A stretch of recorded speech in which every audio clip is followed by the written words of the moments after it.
Bayan, magandang gabi. Nauurat na naman ako dito sa report. Una, nasunog ang DPWH. Maraming importante na kontrata, mga ganyan, dokumento ang nasunog. Hindi ba pumasok sa isip nila na pag importante ang dokumento, itinatago yan sa vault?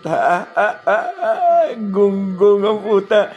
Ngayon, bayan, lalo kang matatawa. Putang inang niya, maiii ka sa tawa. Nasunog ang sinasabi nilang Senate. Marami daw na dokumentong importante ang nasunog. Utang ina, bakit hindi ba ako galing sa Senate? Hindi ba kami galing sa ang sibilyan lang at ang mamamayan ang ginagago ng mga putang inang ito. Ni basura nga kinukolekta after the session. After the activity, nililinis agad yan. At kinukumpiska ang anumang maiwan, papel, ballpen, or papel. It is a delivery automatically. Kunyari, naiwan sa office of the Senate President. Diretso agad yan sa office of the Senate President. Sir, ma'am, yung gamit po ni Voltes 5, naiwan, etc. Kahit, butang ina, kahit maliit na lipstick yan, tinatago. Ngayon, wow! Importanteng dokumento, nasunog. Ang putang ina, Senate President, o sa Senado, utang ina ba yan? Tulungan nyo naman ako mag-isip. Ibig sabihin pala, parang basura pala yung putang ina yan.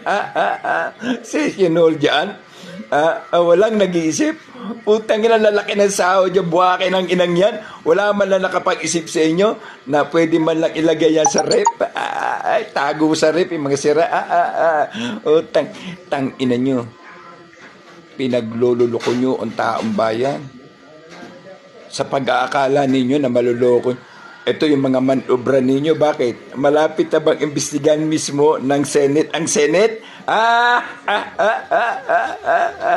Anong masusunod na masunog?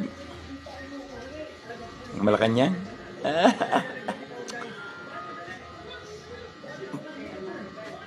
God damn. Utang inang yan. Gawan nyo ng senaryong mabuti-buti at maganda-ganda. Nakakagating kayo. Putang inang yan. Tell it to the Marines kung ano ang gusto ninyo. Pero papaniwalain nyo kami. Meron daw nasunog mga importante mga dokumento. Gago. Pinagpapaniwalaan ninyo ang sarili ninyo na sa pag-aakala ninyo, maluloko nyo ang taong bayan. Putang inang yan. Hindi kami pinanganak kanina.